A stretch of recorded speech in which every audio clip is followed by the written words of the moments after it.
오후 예배 보실 말씀은 디모데후서 2장 3절 4절의 말씀입니다. 신약성경 344페이지. 너는 그리스도 예수의 좋은 병사로 나와 함께 고난을 받으라. 병사로 복무하는 자는 자기 생활에 얽매이는 자가 하나도 없나니 이는 병사로 모집한 자를 기쁘게 하려 함이라. 아멘. 성경에 보시면은 잠시만요. 뒤에 저거 닫아버려. 왜 저걸 안 바꿨어? 저 화면을 닫아버려. 예, 제목이 제목이 떴습니다. 죄송합니다. 성경에 보면 기독교인들에 대해서 여러 가지 이름이 붙습니다. 그리스도인이다, 하나님의 병사다, 하나님의 자녀다, 하나님의 백성이다, 또 택하심을 받은 자다, 여러 이름들이 붙는데 오늘 하나의 이름이 바로 예수의 좋은 병사라고 그렇게 나옵니다. 오늘 보면은 3절에 그리스도 예수의 좋은 병사로라고 합니다. 좋은 병사라는 말을 사용한다라는 것은 병사 중에, 그러니까 예전 표현으로 하면 군사 중에 좋은 군사가 있고 나쁜 군사가 있다라는 것입니다. 그래서 하나님은 성도로 하여금 그리스도 예수의 좋은 병사, 좋은 군사로 살아가야 한다라고 그렇게 말씀을 하고 있는 것입니다. 오늘 디모데후서, 우리 이제 디모데 전후서로 걸쳐 나뉘는데 많은 사람들이 이 디모데 전서와 후서는 바울이 디모데라는 목회자에게 보낸 편지니까 목회자들이 보아야 될 책이지 우리는 상관없다라고 말을 합니다.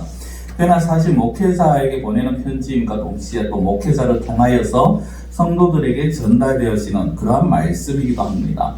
오늘 하나님께서 그리스도의 좋은 병사로 살아가야 한다라고 했는데 먼저 우리가 생각해야 될 건 왜 우리가 그리스도 예수의 병사인가라는 것입니다.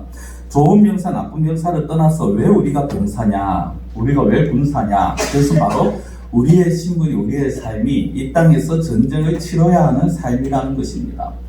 성도는 살아가면서 늘 전쟁에서 전쟁의 연속으로 살아갑니다. 물론 그리스도 예수를 믿기 이전에는 아무런 상관이 없습니다만 그리스도 예수를 믿은 이후의 삶은 전쟁의 연속입니다. 그 전쟁은 다른 사람과의 전쟁이 아니요 나라 대 나라의 전쟁이 아닙니다. 영적인 전쟁이고 하나님과 사단의 전쟁이고 그 대리자인 사람과 성도와 세상의 그런 전쟁이 되어집니다. 그리고 이 전쟁은 또한 이미 승리가 결정이 난 이미 승리한 전쟁입니다. 근데 큰 전쟁이라는 틀에서는 승리했지만은 아직까지 크고 작은 전투가 남아 있습니다. 우리가 살아가면서 계속해서 전투를 해야 합니다. 이제 성경에서 영적 전쟁이다라고 그렇게 말을 합니다만은 쉽게 생각하면 전에도 한번 그런 비유를 말씀을 드렸는데요. 우리나라 남북 전쟁이 있었을 때, 6.25 전쟁이 있었을 때 그 전쟁이라는 큰 틀 안에서 사실 지역마다 또 산이나 계곡마다 크고 작은 전투가 있었습니다. 그 어떤 전투처럼 우리가 살아가면서 계속해서 전투를 해야 합니다. 근데 이 전투 역시 이미 하나님께서 이길 길을 다 예배해 놓으셨고 이길 수 있는 무기도 주셨고 이길 수 있는 방법도 가르쳐 주셨습니다. 그것이 이제 에베소서 6장에 보면은 전신갑주라고 그렇게 나오는데요. 무기도 있고 어떤 이길 수 있는 방법도 있고 전략도 다 되어 있는데 문제는 그 전투에 참여하는 군사가 어떤 자세로 전투에 참여하느냐 하는 것입니다. 그래서 그리스도 예수의 좋은 군사, 좋은 병사라는 건 이 전투에 올바른 자세를 가지고 전투에 참여를 하는 자, 즉 성도가 그리스도의 군사로서 정말 이 땅을 살아나가면서 올바른 자세를 가지고 이 땅을 살아나가는 자가 되느냐, 아니면 자기가 하고 싶은 대로 행하면서 그냥 막말로 막대먹어 막 나가는 그런 군사가 되느냐 하는 것입니다. 자, 그럼 오늘 어떤 군사가 그리스도의 좋은 군사냐, 좋은 병사냐? 첫 번째는 예수님의 좋은 군사로 고난을 함께 받아야 된다. 고난을 받으라고 그렇게 말씀을 합니다. 오늘 읽어드린 3절 말씀에 보면요. 너는 그리스도 예수의 좋은 병사로 나와 함께 고난을 받으라라고 합니다. 나와 함께, 바울을 말을 하는 거죠. 바울이 디모데에게 나와 함께, 쉽게 다르게 표현하면 나처럼 그렇게 고난을 받으라고 합니다.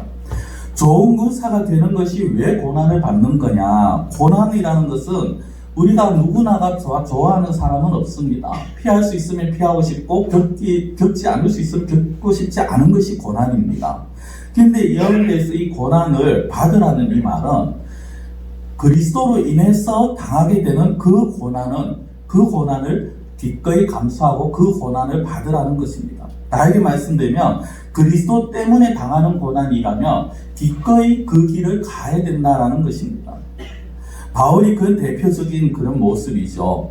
바울의 삶이 어땠습니까? 그는 원래 좋은 집안에서 태어났고 학문도 많은 것을 배웠습니다.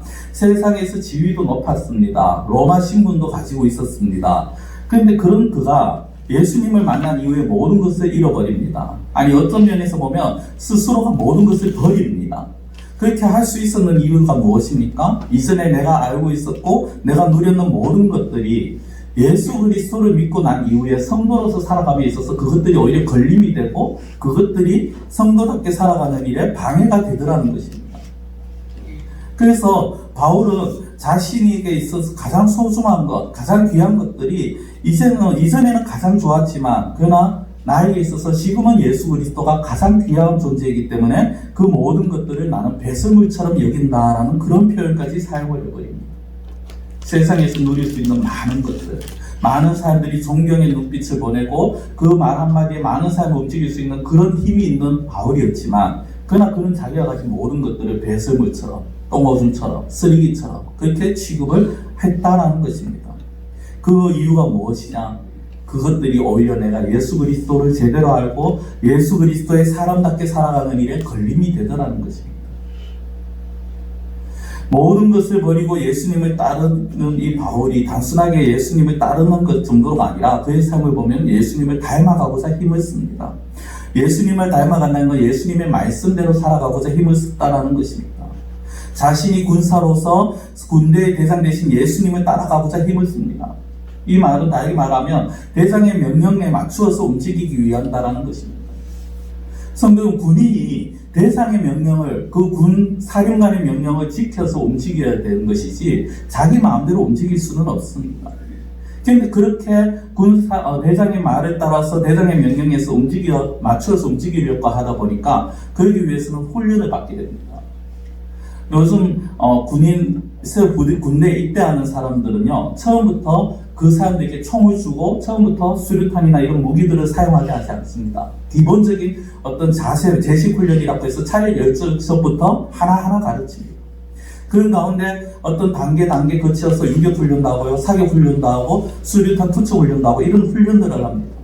근데 그런 훈련들이 결코 쉽고 재미있지만은 않습니다. 때에 따라서는 고통스러울 때도 있고 때에 따라서는 마음이 괴로울 때도 있습니다.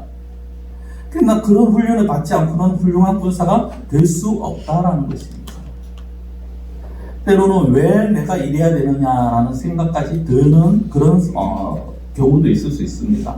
우리가 구원함을 받았지만 왜 성경을 매일같이 읽으라고 하느냐, 왜 기도를 계속 하라고 하느냐, 왜 봉사를 하라고 하느냐, 주일을 왜 꼭 지켜야 되느냐, 하루 이틀쯤 한두 번쯤 빠지고 아니면 1년에 한 10번 한 달에 한 번 꼴만 가도 되지 라는 생각을 할 수도 있습니다. 물론 그렇게 해도 봉사 안 해도 되고 기도 안 해도 되고 그리고 주일 성수 꼭 그렇게 안 지켜도 구원받는 데는 문제가 없습니다.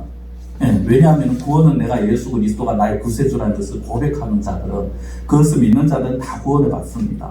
그러나 그렇게 구원받는다고 해서 그 사람이 이 땅에서 살아가면서 승리의 기쁨을 맛볼 수 있느냐? 아니라는 거죠. 그렇게 살아가는 사람들은 패전의 쓴맛만 보게 될 것입니다. 군인들이 군대에서 사격 훈련을 합니다. 근데 사격 훈련을 하기 전에 엄청난 육체적인 훈련을 합니다. 근데 그 훈련이 싫어서 힘들어서 고대에서 나 사격 훈련 안 할래, 나 총 안 쏠래. 물론 군인 중에서는요 총을 안 쏘는 군인들도 있습니다. 사격 훈련 안 하는 1년 전역할 때까지 한두 번밖에 총 안 쏘고는 사람들도 있습니다. 근데 그런 사람들이 전쟁이 나면요 그 사람은 적이 아니라 자기가 먼저 당합니다. 그렇죠?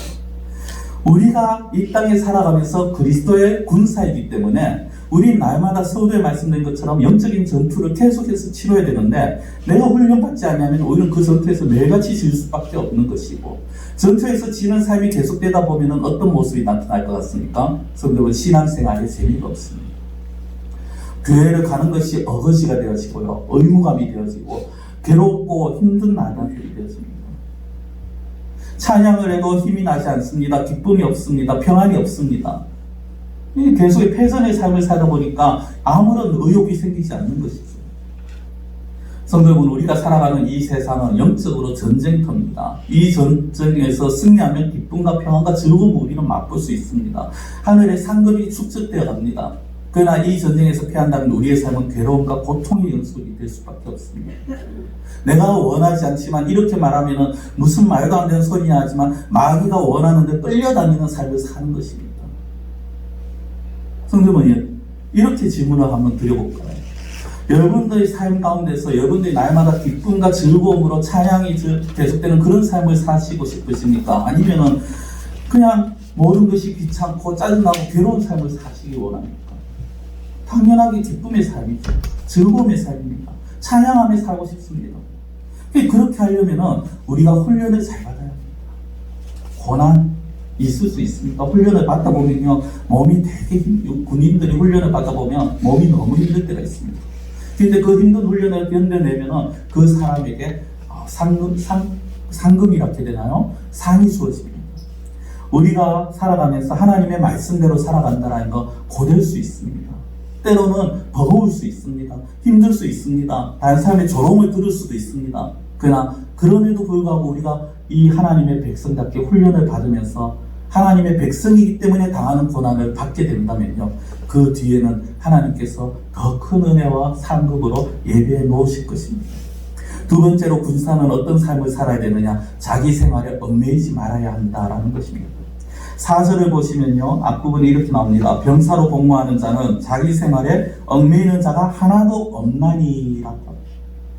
자기의 삶에 얽매인다라는 것, 얽매이는 자가 없다. 자기의 삶을 다르게 얘기하면 포기하라라는 겁니다. 그렇다고 해서 우리가 가진 모든 거 다 버리고 어디 저기 수녀원이나 수로원처럼 그렇게 들어가라, 깊은 산골에 들어가라, 그런 것을 말씀하는 것이 아닙니다. 하나님은 우리가 살아가면서 이 땅에서 누릴 수 있는 거, 우리에게 누릴 수 있는 은혜들을 주셨습니다. 이 땅에서 누릴 수 있는 건 누려야 합니다. 그러나 어떤 때가 있습니다. 결단을 해야 할 때가 있습니다. 하나님의 말씀대로 살아가는, 그러기 위해서 내가 포기해야 될 것이 있을 수 있습니다. 하나님의 말씀대로 가기 위해서 내 뜻과 내 삶을 포기해야 될 때, 내려놔야 할 때가 있을 수 있습니다. 그때 과감한 결단이 필요하다는 겁니다. 자기 생활에 얽매이는 자가 없다라는 이것 때문에 뭐 가족도 다 버려라, 물질도 다 버려라, 뭐 세상의 모든 것 다 버려라, 이것이 아니라 우리가 살아가면서 내 인생에서 최우선 순위가 무엇인가 우리는 정확하게 해야 된다는 것입니다.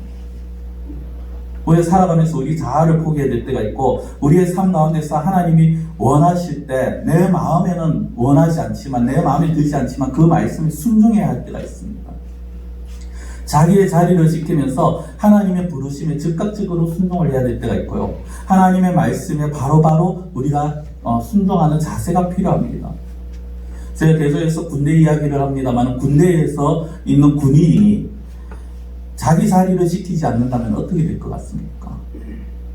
집에 뭐 일이 있는 거 좀 어렵다 한다, 내가 가서 집을 도와줘야겠다고 하면서 임의로 부대를 나와버린다든지, 친구를 만나야 한다든지, 나 기분 안 좋아서 훈련 못 받겠다고 또 안 한다든지, 아니면 돈을 벌어야 한다고 또 부대를 탈영한다든지, 간혹 뉴스에 그런 뉴스들이 나오죠. 어떤 군인이 애인에게 실연을 당해서 그 충격으로 총을 들고 탈영을 했다. 아니면 뭐 어떤 집에 문제가 있어서 나왔다. 그런 경우 이제 탈영 처리되고 바로 잡히면 감옥에 가게 됩니다. 반항하면 사살까지도 되어지고요. 전쟁에서 그렇게 되면 즉결 처분까지 되어지는 것입니다. 마찬가지입니다. 좋은 군사는 부름받은 자리에서 이탈하면 안 되는 것입니다. 자기 자리에 얽매이지 않는다는 것은요, 하나님께서 나를 부르신 그 부름의 자리에서 벗어나지 말아야 한다는 것입니다. 우리는 하나님에 의해서, 예수 그리스도에 의해서 부름받은 자들입니다. 어디로 부름을 받은 겁니까? 예배의 자리, 주님의 몸을 세우는 헌신의 자리, 타인을 위해서 기도하는 그 기도의 자리, 또 우리가 다른 영혼들에게 복음을 전하는 그 전도의 자리로 우리는 부름을 받았다라는 것입니다. 그런데 개인적인 이런저런 이유들 들면서 아니면 내 생각과 내 형편을 들어가면서 나는 못해라고 한다면 그것이 직무유기가 되고 그것이 근무시 이탈인 것입니다. 나는 하고 싶은데 뭐 생각은 있는데 가정적인 일로 인해서 아니면 뭐 그걸 하려면 또 내가 뭐 몸도 힘들고 물질의 손해도 봐야 되고 그런 것 때문에 아니면 내가 어떤 약속도 있고 그래서 예배 자리에 뭐 빠져야 된다, 어떤 개인적인 감정, 신체적인 어떤 컨디션 이런 것들 핑계로 자리를 지키지 못한다. 이것은 군인들이 자기 자리로 벗어나는 거나 마찬가지라는 것입니다. 하나님의 부르심을 받은 자들, 하나님의 성도들은요, 사사로운 자기 생활에 얽매이는 자들이 아니라 하나님의 말씀을 중심으로 해서 그 부르신 자리에서 움직이는 자들입니다. 군사는 굉장히 단순해야 됩니다. 그리고 군사는 우식해야 합니다. 손익계산에 빠른 사람들이 필요한 것이 아니라 때로는 세상에서 손해를 입더라도 부르신 자의 부름에 즉각적으로 반응할 수 있는 자들입니다. 교회가 이런 사람들이 필요하죠. 이런 자들을 우리가 일꾼이라고 부릅니다. 숫자가 많다고 해서 일꾼이 많은 것은 아니더라고요. 큰 교회라고 해서 일꾼이 많은 것은 아닌 것 같습니다. 적은 교회든 숫자가 작은 교회든 아니면 수가 많은 교회든 중요한 것은 교회가 필요로 할 시에 또 하나님이 어떤 일을 맡기고자 할 때 그 일에 응답하는 사람. 교회가 필요로 하는데 그래서 누구에게 일을 맡길까? 그때 떠오르는 사람들이 많은 사람들이 그것이 일꾼이 많은 교회고요. 누구에게 맡기시라고 하는데 아무리 생각해봐도 떠오르는 사람이 없으면 수는 많아도 그 교회는 일꾼이 없는 교회입니다. 그런 교회는 결코 좋은 교회라고 말할 수 없죠. 좋은 교회는요, 좋은 병사들이 있어야지 좋은 교회가 되어집니다. 좋은 군사들은, 좋은 병사들은 자기 생활에 얽매이지 않는 하나님의 부르심에, 하나님의 맡기심에 즉각적으로 순종하며 나아가는, 자기에게 맡기신 그 일을 충성되게 우직하게 맡아 나가는 그런 사람들이 좋은 군사고, 그런 군사들이 있는 곳이 바로 좋은 교회라는 것입니다. 그리고 세 번째로 예수님의 좋은 군사들은 어떤 자들입니까? 모집한 자를 기쁘시게 하는 자들입니다. 4절 뒷부분을 계속해서 보시면 이렇게 나옵니다. 이는 병사로 모집한 자를 기쁘게 하려 합니다. 군인이 자기 대장과 다른 방향으로 전투한다면 그 군인을 올바른 군인이라고 말할 수 없습니다. 그렇죠? 군인은 자기가 속한 부대가 이기도록 하는 것이 가장 중요합니다. 그리고 그 대장이 시키는 일을 그 대장이 지시한 대로 하는 것이 바로 대장이 가장 기뻐하는 일입니다. 마찬가지입니다. 그리스도인은 삶의 목적을 어디에 두느냐? 바로 우리를 그리스도의 군사로 부르신 하나님을 기쁘시게 하는 일에 목적을 두어야 하는 것입니다. 내가 무엇을 하건 어디에 있든지 간에 하나님을 기쁘시게 하는 자가 되어야 합니다. 나를 기쁘게 하는 자, 나의 만족을 위하고 나의 유익을 위하는 것이 아니라 하나님을 기쁘시게 하는 자가 되어야 합니다. 그런데 하나님을 기쁘시게 하려면요, 있어야 될 것이 무엇이냐? 바로 믿음입니다. 히브리서 11장 6절에 이렇게 말씀합니다. 믿음이 없이는 하나님을 기쁘시게 하지 못하나. 믿음이라는 것이 결국 무엇입니까? 제가 몇 주간 주일 아침마다 말씀을 드렸습니다. 여러 가지 말씀을 드릴 수 있지만 한 가지로 요약하자면 하나님의 살아계심을 믿는 믿음입니다. 우리가 하나님의 살아계심을 안 믿는, 하나님의 존재를 안 믿는 사람들은 이 세상에 없습니다. 불신자도 하나의 신으로서 알아서 그렇지 하나님이라는 존재를 그냥 한 신으로만 알아서 그렇지 존재는 믿습니다. 그런데 존재를 아는 것과 살아계심을 믿는 것은 다릅니다. 살아계심을 믿는다는 것은 하나님께서 지금도 살아계시고 지금도 역사하시고 지금도 나를 눈동자같이 지켜보고 계신다라는 것을 믿는 것입니다. 간혹 이제 젊은 사람들이 자기들끼리 하다 보면요, 이런 표현을 사용, 자기들끼리 자기 눈을 가리키고 다른 사람 눈을 다 가리킵니다. 내가 너 보고 있어, 이런 거거든요. 하나님께서 우리에게 이렇게 말씀하신 거예요. 내가 너 보고 있어. 하나님이 우리를 보고 계신데 노려보시는 것이 아니라 우리를 눈동자같이 지켜보고 계시는, 지키시면서 우리의 필요한 모든 것을 오전에도 말씀하신 것 같이 채워주고 계시는, 그 살아계신 하나님께 모든 것을 맡기는 겁니다. 자신의 모든 것을 아뢰고 하나님의 도우심을 구하고 매 시간 분초마다 하나님의 앞에서 그냥 우리의 연약함을 아뢰면서 도움을 구하는 겁니다. 사랑하는 성도 여러분, 하나님과 예수님을, 예수 그리스도를 기쁘게 하던 방법은요, 다른 것이 아닙니다. 헌금을 많이 낸다, 주일 성수 꼬박꼬박 한다, 봉사한다, 이것이 아니라 하나님께서 무엇을 원하시는가를 헤아리고 하나님께 모든 것을 맡기는 삶이 바로 하나님을 기쁘시게 하는 것입니다. 말씀을 맺겠습니다. 오늘 말씀은 우리로 하여금 그리스도 예수의 좋은 병사다라고 말씀을 하고 있습니다. 그렇기 때문에 우리는 이 세상 살아가면서 끊임없이 전투를 해야 합니다. 그리고 승리해야 합니다. 그러기 위해서 훈련을 받아야 합니다. 그 훈련이 때로는 고됩니다. 어렵습니다. 그러나 그 어렵고 힘들어도 훈련을 받아야 합니다. 우리의 생각을 내려놓고 하나님의 방법을 추구하면서 하나님의 마음을 기쁘시게 하는 자가 되어야 합니다. 대상의 마음을 기쁘게 하는 자가 좋은 병사가 되어지는 것입니다. 이렇게 좋은 병사가 될 때 우리의 삶은 날마다 승리의 삶을 살게 될 것이고 우리는 늘 찬양과 감사를 함께 드릴 수가 있을 것입니다. 기도드리겠습니다. 사랑의 하나님 아버지, 저희들을 예수 그리스도의 좋은 군사로 불러주심을 감사드립니다. 우리가 군사로서 우리 앞에 있는 전투는 이미 하나님께서 다 승리해 놓으신 것이요, 우리에게 좋은 무기도 있고 좋은 또 방법도 있고 우리가 승리할 수밖에 없음에도 불구하고 우리가 좋은 병사로 살지 못하여서 그동안 하나님 늘 패전하며 괴로움과 고통 속에서 살았음을 고백합니다. 하나님, 이제는 하나님의 좋은 병사로, 그리스도의 좋은 병사로 살아가기를 원합니다.